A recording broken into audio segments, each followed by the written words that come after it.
welcome to my channel. My name is Martine, and if you are new here, I do videos on Vedic astrology mainly, but also with some tropical insights, and I focus on both relationship and natal astrology.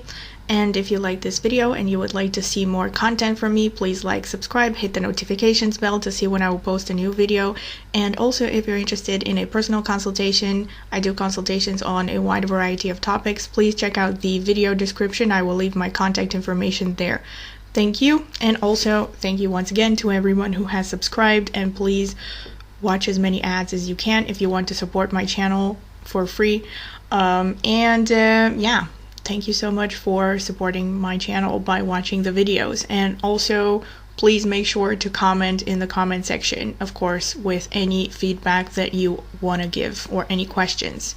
Thank you. So today's video is going to be in continuation with the Arudha Lagna through signs series, the last but not least of the Arudha Lagna signs, which is Pisces. So once again, of course, before I get into it, if you are interested to calculate your Arudha Lagna, I will link a video that is very short, concise, to the point in the video description, where I will show you exactly how to calculate Arudha Lagna and to see if this video applies to you. Okay, thank you. And right, so Pisces Arudha Lagna, the first house of Arudha Lagna being in Pisces. This shows that when it comes to the first impression you give off, people see you as gentle, dreamy, mysterious, tolerant, kind.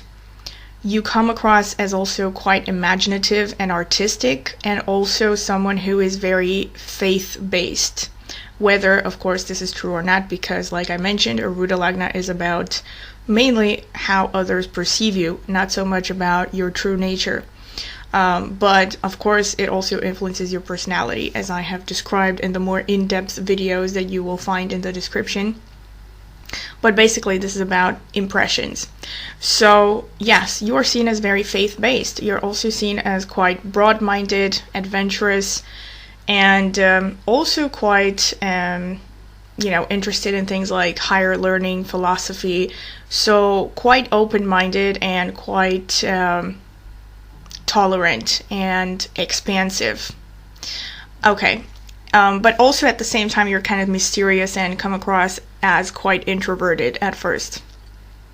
The second house from the Arudha Lagna will fall in Aries, which shows that when you speak, people will tend to see you as quite aggressive without even you trying to come across this way, or without even you raising your tone or anything like that. People can tend to perceive you to be aggressive, or at the very least assertive, maybe sometimes arrogant. So it is something that you should be taking into account, because you could send the wrong impression and it might work against you sometimes, especially if this house is also aspected by malefic planets. Okay, and you can also come across as sarcastic and quite sharp-tongued, basically. Yeah, and you can also come across as pretty blunt and honest on the positive side. Okay,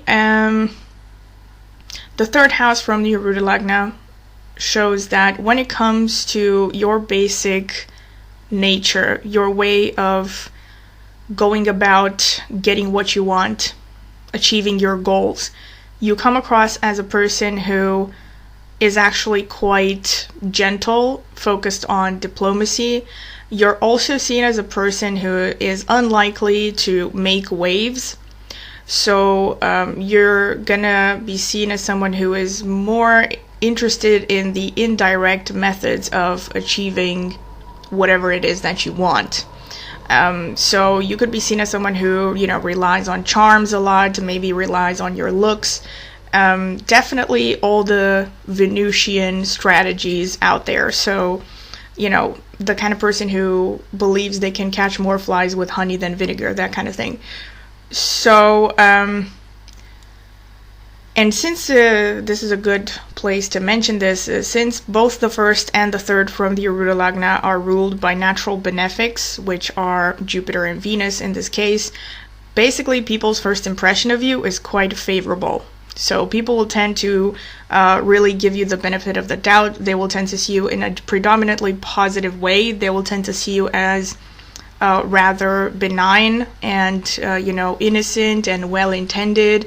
Of course, unless there are malefic planets, aspecting the first and the third, especially if they're placed in the first and the third, of course, this will alter the overall impression. Okay. The fourth house from the Arudha Lagna will fall in Gemini, which shows that when it comes to your family of origin, your early childhood, your maternal lineage, and your overall cultural background, but especially your childhood and your early family life, people see you as a person who comes from a family where they were encouraged to develop their intellectual abilities. So on the one hand, that's one interpretation. Another interpretation could be that your family themselves can be perceived to be youthful and versatile and resourceful, maybe good at trading, maybe good at communications. So you could be seen as coming from a family that really put a lot of emphasis on communication, on reading, basically anything to do with intellectual development, but especially things that are ruled by Mercury. So communication in all forms, writing, reading, basically the humanities, if you will. And you also could be perceived as having a lot of extended family as well, because Gemini is the sign of siblings and sibling-like people. Okay. The fifth house from the Arudha Lagna falls in Cancer, which shows that when it comes to your hobbies, the fifth house is basically it's also the house of the heart. So because it's ruled by the sun naturally, which rules the heart and the cardiovascular system. So the fifth house basically shows your passions, your hobbies, everything that you do for fun, basically. And it also shows your children. So when it comes to all these things, when it comes to you as a person, you are perceived to be a person who is very attached to your home, because it falls in Cancer, which is the sign of the home. So this could mean literally the physical home, but it can also mean, again, the family, the place of origin, maybe your country. You could be perceived as a patriot. You're going to be perceived as really a homebody, a person who really is invested in their home and a lot of decorations and beautifying it and, but basically home-based activities, whichever your home may be, You could also, of course, be perceived to be interested in real estate by the same measure, and also other things could be things to do with water activities, because this is ruled by the moon. So you could also be perceived as a person who is very drawn to the sea or, water stuff, any kind of water-related hobby. You could also be perceived as a person, again, who's very imaginative, so spends a lot of time in your imagination. You enjoy that. This could be anything, again, could be playing video games, it could be reading, it could be indulging in various artistic hobbies. And you're also going to be perceived as someone who likes to cook, just doing any kind of home-based activities. And when it comes to your children, they will be perceived as being quite Cancerian. So feminine, they could be seen as nurturing, caring, again, very attached to home, so to you and their home and their family. They're also going to be seen as, again, potentially involved with anything to do with water activities, or fluid activities. Could even be like, I don't know, having a juice store. Anything to do with fluids, basically. That's something that they could be seen favorably in because of you, because of this configuration. Okay. That's pretty much what I could say about the 5th house. The 6th house falls in Leo, the 6th from the Arudha. This shows that when it comes to your enemies, when it comes to dealing with enemies, with subordinates, with your pets even, competition, you are perceived to be a person who is very likely to use whatever privileges you have to deal with them. Because here, Leo is ruled by the sun, which is of course the archetype of the king or the queen. And when you think about it, the king or the queen, when they want to deal with enemies, they do not attack directly. Instead, what they do is they delegate.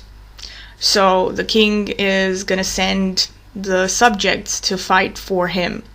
And this is kind of the attitude that you will be perceived to have. So you're going to be a person who, you wouldn't attack a person directly because either because you're too, proud to have to deal with these things by yourself, or it's because you simply have other options. So you're going to rely on whoever you can get to fight your battles for you.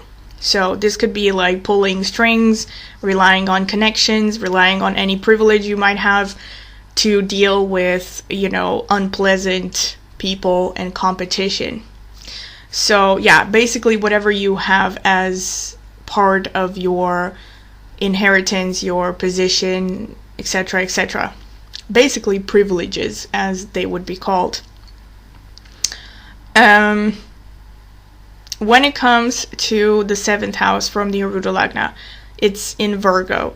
This shows that your romantic partner or your spouse could be perceived to be subservient, which is very interesting. Basically, this could be literally, they could be perceived to be subservient to you or submissive to you. But they also in general will be seen as a person who is not particularly prideful. So they're going to be seen as someone who is oriented towards service, is, rather modest, unassuming, a good worker, but basically not a person who, let's say, has a position of authority. Basically a person who's a very good worker, a good employee, but not particularly independent. They are also going to be perceived to be quite detail-oriented. They could also be working in the background in whichever profession they are in. Or they could be involved with some kind of a medical profession, including the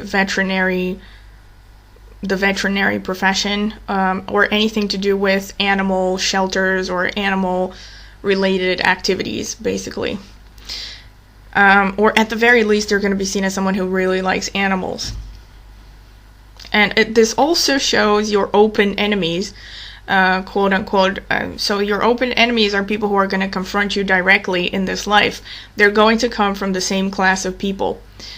So you're gonna find enemies among people in the medical profession. So this could be, obviously, it could be your doctors, it could be whatever, like people involved with the medical profession, or anybody involved in exact sciences. Could also be people dealing with a lot of any kind of detail-oriented job. People who work with their hands a lot. Could also be, like I said, involved with the veterinary profession, so be careful when you take your pets for for a checkup. The veterinary could turn out to be your enemy. This stuff, it helps to understand the kind of interactions that you might attract in this life. And it also shows that your open enemies could come from your subordinates. So if you're a manager, be careful, because you can attract enemies among your subordinates and your servants. So this could be, for instance, if you employ a housekeeper or anyone basically to serve you, like if you're paying someone for a service, you could have troubles with these people. Okay, so this is what I could say with respect to the 7th house. The 8th house from the Arudha Lagna falls in Libra. So this shows that when it comes to your health, people will generally perceive you as a pretty healthy person, but your weaknesses or your weak spots with regards to your health are going to be seen as Venus related. So this could be, for instance, your blood sugar related issues, or, you know, pancreas problems, liver problems, any kind of illness that has to do with overindulgence, so, or from vices, you know. So you're perceived as a person who is quite hedonistic and might develop health problems because of that, either because, you know, because of overeating. It's definitely a possibility, because Venus is about sweets and indulging yourself, but it could just be any vice, so any disease that could come from a lifestyle problem, basically. This is with regards to how people perceive your health. When it comes to financial aspects, however, this is very positive if you want to take out a loan, because you come across as a person who is really financially savvy and able to pay off your debts, especially when it comes to the banking system, but not only. So you can easily get a loan, basically. Okay, when it comes to the 9th house from the Arudha Lagna, it falls in Scorpio, which is quite interesting. So the 9th house shows the group of people that are going to support you most in life. And Scorpio is ruled by Mars and Ketu. So this could show that the group of people who will support you most in life, again, could be people involved in finances. So again, it could be banks, it could be people who are governing other people's money, investors, you know.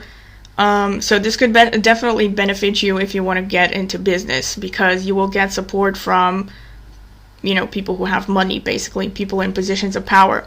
These could also be people who are powers behind the scenes. They could be anything from, could even include people involved in the military, in the police force, in defense, but they're going to be more powers behind the scenes.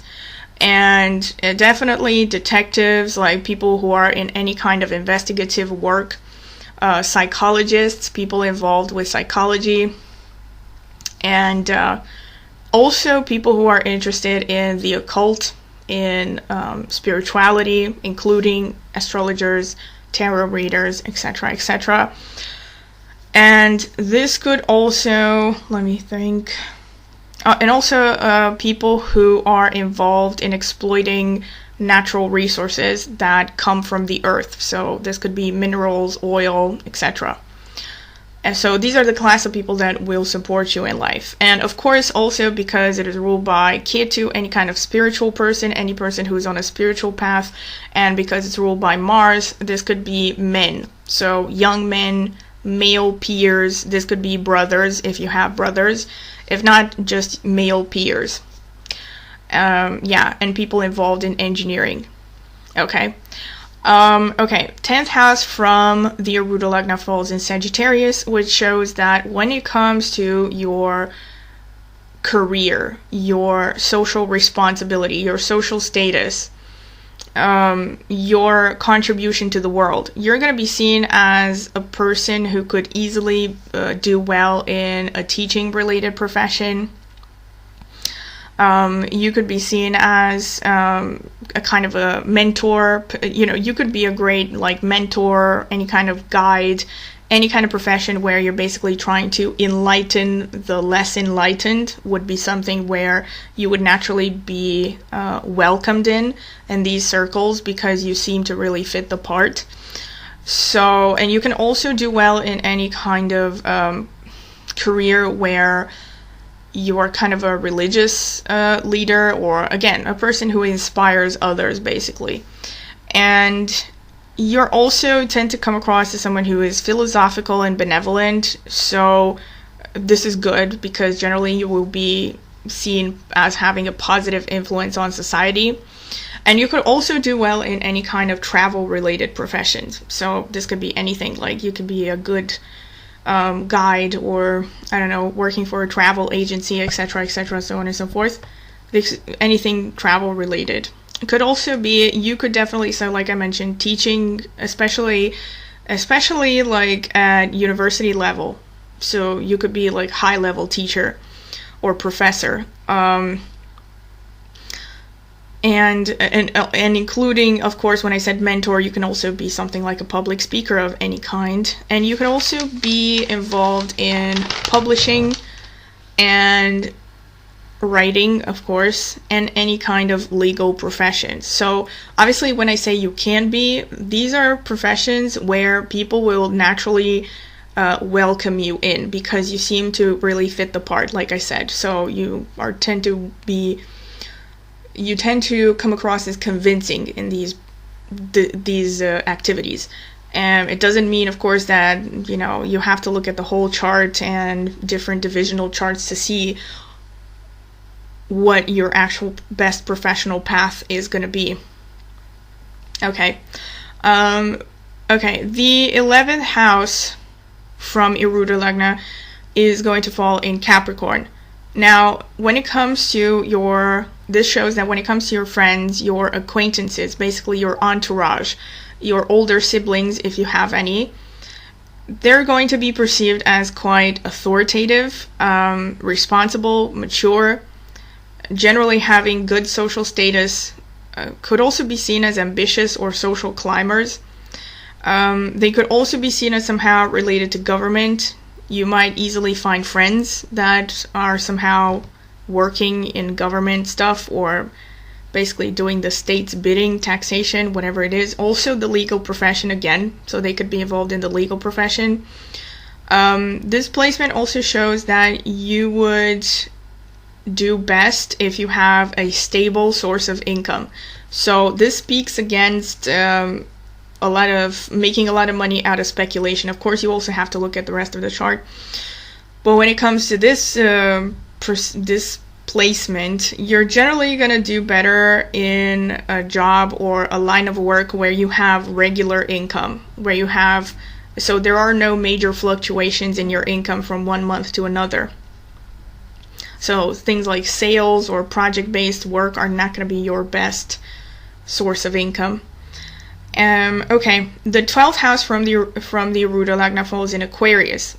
Now, this shows that your secret enemies could be anybody involved in any kind of new age activity, which is funny enough because here you also have like 9th house in Scorpio. So your secret enemies, and also the people who would support you, could also come from the same categories of people. So it tends to be a little bit tricky.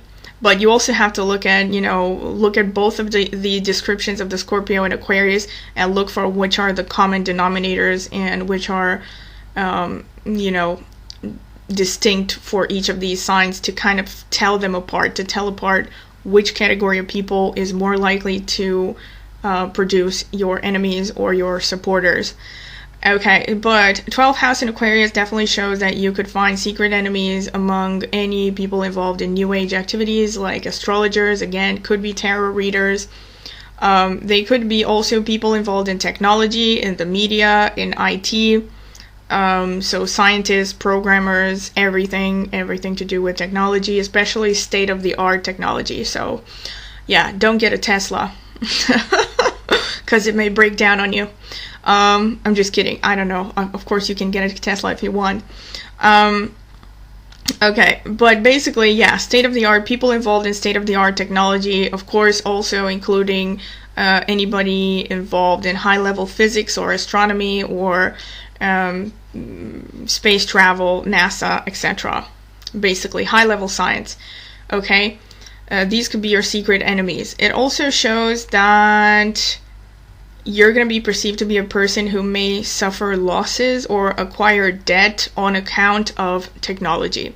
So again, you could be seen as a person who maybe you want to have the state-of-the-art gadget, or you want to have the latest iPhone, and maybe you can't afford it, so you might you know, get into debt to stay up to date with technology. Whether this is true or not, of course, depends, but this is how you're going to be perceived. Okay. Okay. Some famous people who have Pisces Arudha Lagna include Russell Crowe, Denzel Washington, Will Smith, Elon Musk, Jodie Foster, Frida Kahlo, Picasso, Liv Tyler, Julian Assange. Okay, and this is where I'm going to get into the examples. I hope that I'm pretty sure that I haven't missed out on anything. I said everything I wanted to say. So I'm going to get into the examples. I have chosen 3 examples this time because I thought they were quite interesting. And you're going to see their charts on the screen. So let's start with the first one, Jodie Foster, because ladies first.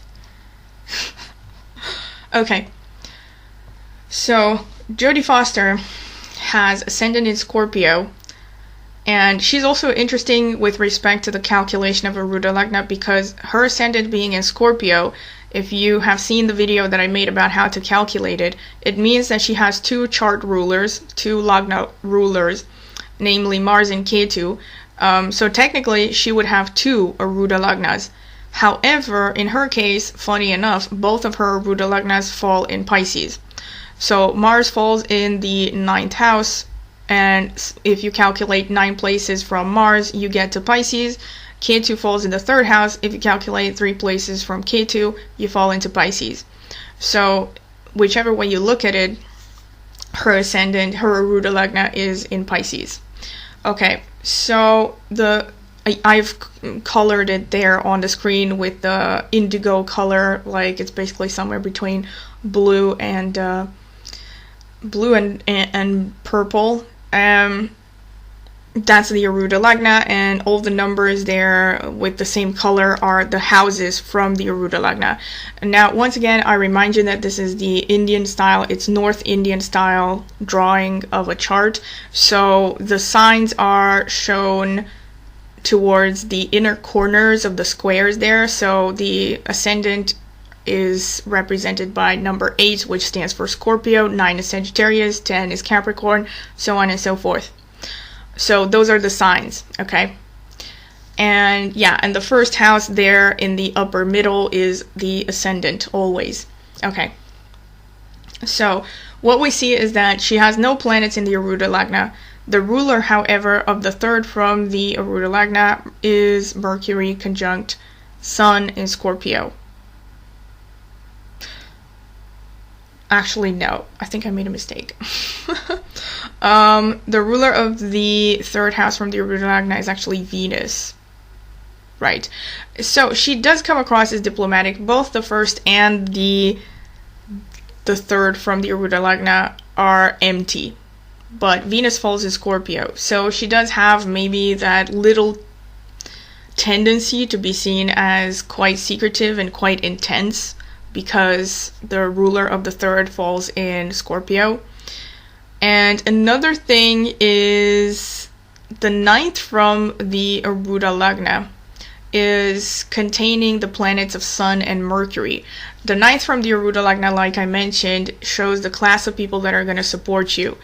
And this stood out to me because this basically shows that she got most of her support from, of course, Sun shows dramatic arts. So people involved in the dramatic arts. And Mercury also shows business people on the one hand.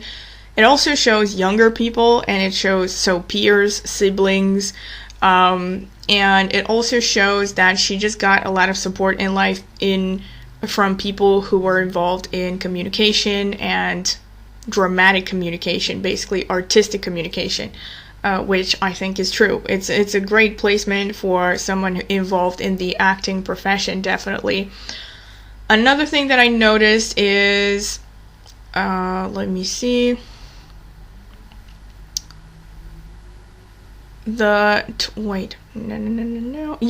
what I wanted to say is that in her 5th from the Arudha Lagna, you see she has Mars Rahu conjunction.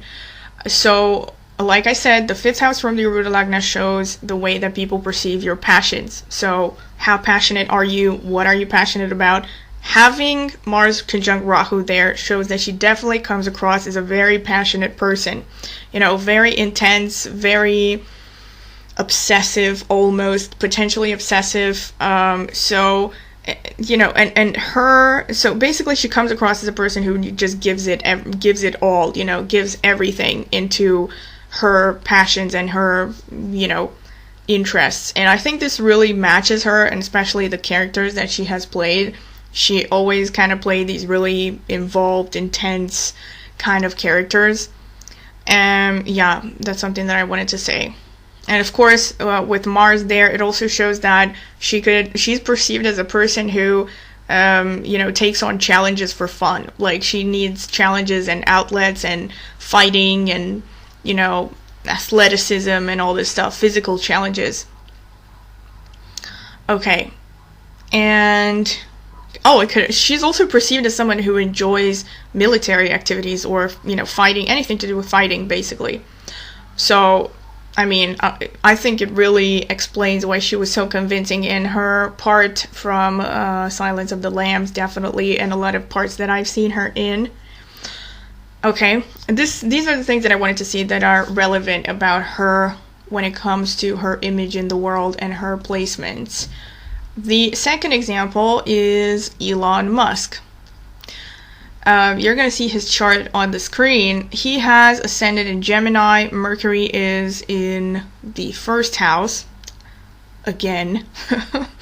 It's funny enough how he actually has similar energies to Jodie Foster. They both have Mercury Sun in the 1st house, and they both have a Mars Rahu conjunction. But I digress. Elon Musk has... Okay, his ruler is in the 1st house, so this falls in the exception category. When the ruler of the ascendant is in the ascendant, you have to subtract 4 placements from the ascendant ruler. So you go back 4 signs before Gemini, you get Pisces. So Pisces becomes the Arudha Lagna.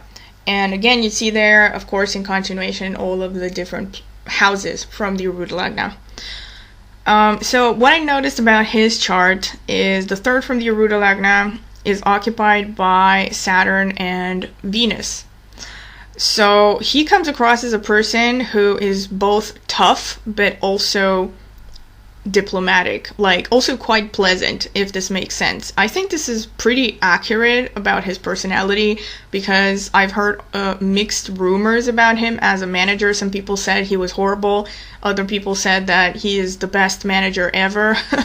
Like, the best boss. I mean, manager is probably not the right term, because he's ruling an empire. He's not actually managing teams, I think.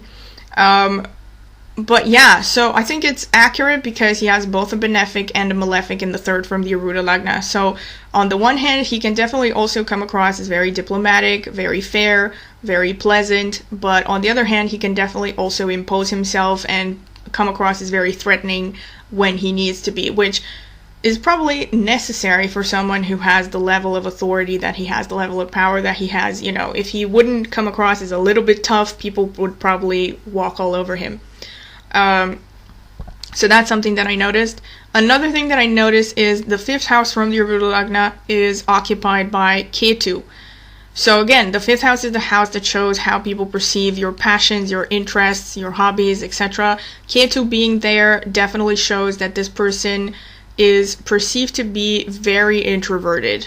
So this is a person who definitely enjoys, you know, research, a lot of solitary work, definitely involved with technology. I mean, Ketu and Rahu are both kind of involved with technology. The difference is, let's say Ketu is more bordering on the abstract. It's kind of like, you know, I also kind of vaguely touched upon this in the video that I talked about Ketu. So Ketu is kind of like, it really matches Elon Musk because, you know, he's kind of like on the border of where science meets the unbelievable, or the border between faith and science, kind of like. So it's more about possibilities, it's about imagination, intuition, and all that stuff. And whereas Rahu is strictly technical. Rahu is about, you know, calculations and technology and, you know, everything within the reality of the material world. So it definitely matches, I think, his personality, because he comes across as almost a magician, you know, like in his interests and the things that he has accomplished. And also, the 5th house is also opposite, of course, because it's inhabited by Ketu. It's going to be opposite Rahu, and Rahu sits with Mars in the 10th house. Sorry, not in the 10th house, in Capricorn, where Mars is exalted. So this is a person who is perceived to be, and is not just perceived to be, because it's also in his D1 chart, very ambitious, very technical, very focused on results, you know. So he has both the Ketu and the Rahu going on for him, which makes sense. Okay, another thing that I wanted to notice, 6th house from the Arudha Lagna occupied by Moon. He doesn't come across as a person who would use like harsh approaches or like severe approaches to deal with competition, or not that he needs to deal with competition, because he probably doesn't have any. But he is definitely not perceived to be a person who is going to hit hard into the competition. Rather, he would rely more on really subtle, indirect, bordering on manipulative strategies to deal with his competition. It could also show he relies a lot on his imagination to deal with his competition, and that's probably enough to explain it, because he is so creative that nobody can really compete with him. And Rahu Mars again in the 11th from the Arudha Lagna. This also shows that his entourage, his friends, his acquaintances, the circles he moves in are, of course, dominated by Mars and Rahu. So this could be, of course, military, IT, engineering, technology, not just any engineering, but of course state-of-the-art engineering. Okay, so it definitely shows. Another thing that I wanted to mention, now I would be also curious if you have a different perspective on this, but I left Pluto here on the chart as well, although normally I don't look at Pluto. I wanted to see, every now and then I will look at Pluto and think, okay, can I actually see this planet doing anything in this person's chart or not? Now, obviously, I do use Pluto, like you've seen in some of my videos, when it comes especially to synastry. But in this particular chart, in the Arudha Lagna, I don't really see it. Like, Pluto being there in the 7th from his Arudha Lagna would tend to show that this is a very polarizing individual, and I don't see it in his life. Like, he doesn't come across as polarizing. I don't think so. I don't know. Like, except for the fact that I've heard mixed reviews about him as a boss, I haven't heard him causing any controversies. Now, I might be wrong about this. I haven't really analyzed his life that much. But I don't know. Again, you might disagree, but I don't see that Pluto doing anything here. Okay. This is just an example of where, in my humble opinion, Pluto has to be left out of the equation. Sorry, Pluto. Okay. Moving on to the third example. Russel Crowe. I really wanted to do Russel Crowe's chart because he is, again, a really interesting person. And one of the reasons why I wanted to do his chart is because it really stood out to me that he has Mars and Sun in the Arudha Lagna, which is in this case especially so obvious. I mean, this man, throughout his entire career has been playing military leaders in general, but definitely very manly men, you know, like very masculine, warrior-like type of characters. And so, and Mars and Sun definitely shows that. This is the personality, the image of basically a general, you know, a person who is out there at the forefront of things and takes charge and all this stuff. And in my humble opinion, if he didn't have this configuration, he wouldn't have been able to convincingly play the characters that he did.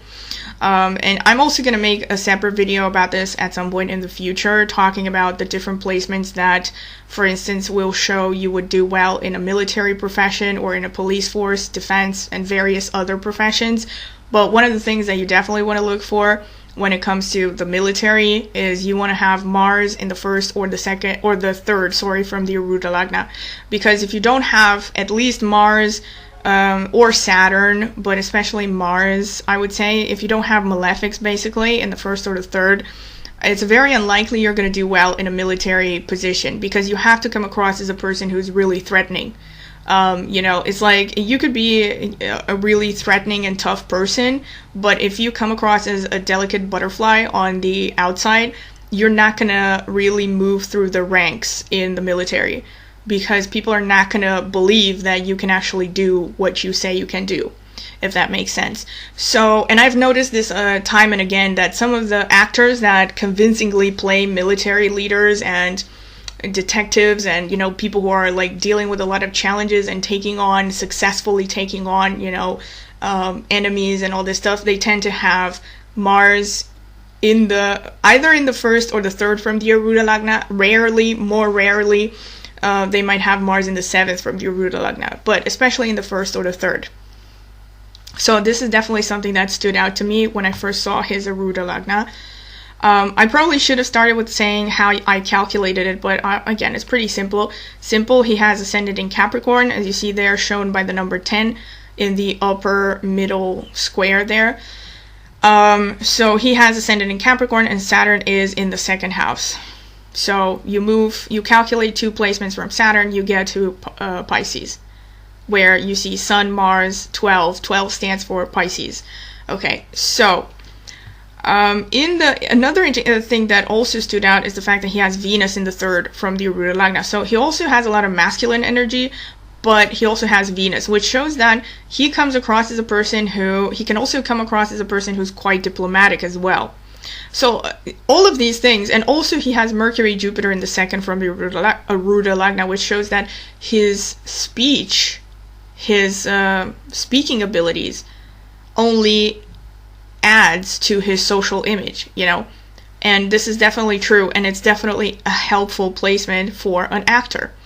And all of these things, the fact that he has so many different energies in just the first 3 houses from the Arudha Lagna translates into basically an actor who has a wide range.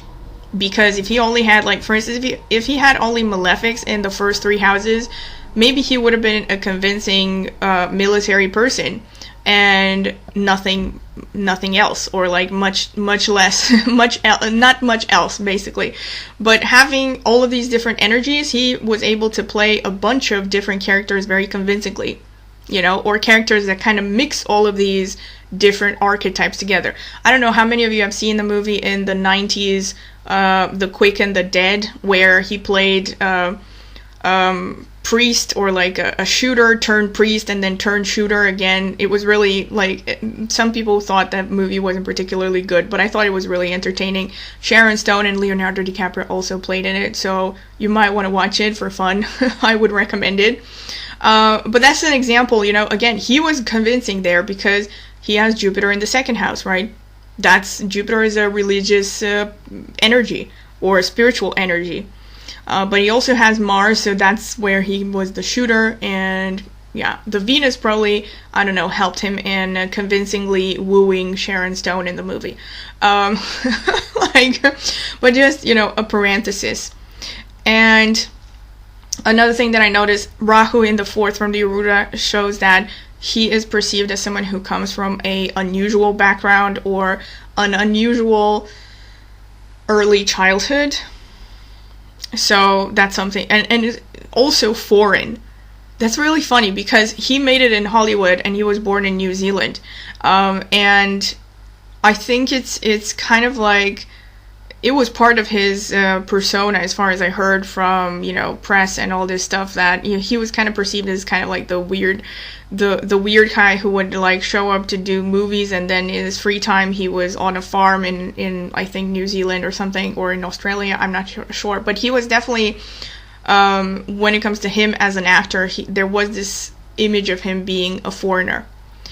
Okay. The fifth house is empty, the fifth from the Arudha Lagna. However, it falls in Cancer. Again, I think this has to do with him being seen as a patriot. Or again, being able to play patriots convincingly, which he did repeatedly. Okay, men who died for their principles, their countries, their families, etc. Not all of them died, I think. Master and Commander had a happy end.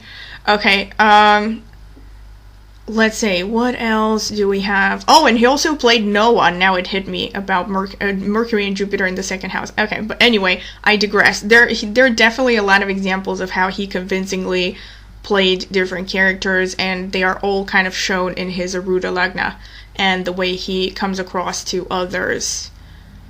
Okay, in the 10th house he has Ketu, 10th from the Arudha Lagna, which again kind of explains his image in his career. So also this adds to him being perceived as a rather spiritual person. But on the other hand, and most importantly, what it shows is he is also perceived as someone who's very into solitary work. So this is a person who is very fond of research. He could be seen as someone who is going to use a lot of research in his career. He could be perceived as someone who really just delves deep, into his profession and his interests in his professional life, in his social life. And also there is the foreign element here, because of course Ketu is opposite Rahu. So he's also perceived as a little bit unusual and kind of a foreigner when it comes to his public image. And then you have, Moon in the 11th from the Arudha Lagna only shows that he is perceived to have a lot of women friends, especially mother friends. I don't know if he has any sisters, could also be that. Maybe he has an older sister. But it definitely shows that he is surrounded, so his entourage, he is surrounded by a lot of female figures and a lot of creative energy, a lot of imaginative people, definitely. Okay, Saturn in the 12th from the Arudha Lagna is showing that on the one hand, his hidden enemies could be older people, or people coming from a legal profession, or people who are again involved in some kind of government job or like state-ruled activity. But it also shows that he doesn't have that many hidden enemies, because Saturn going through the hidden enemies house is going to actually basically put its foot in your enemy's mouth. Like, that was very poetic, but you know what I mean. Like, basically Saturn is actually gonna tone down your hidden enemies if it is sitting in the 12th from the Arudha, or if it is transiting in the 12th from the Arudha as well. So this is, I think, also showing, because as far as I heard, Russell Crowe has had a really long career, and he has never really had much controversy. As far as, I haven't very closely watched his career, but as far as I heard, I'm pretty sure that if he had been involved in some kind of huge controversy, I would have heard about it, But I think the fact that, he has Saturn sitting in the 12th house, the 7th from the Arudha, which is open enemies, is empty. And not only is it empty, but, he has Mercury, ruler of the 7th house, conjunct Jupiter. So that's a benefic, which, could mean that he is opposed by religious peoples, but I haven't heard about it. Or people, actually.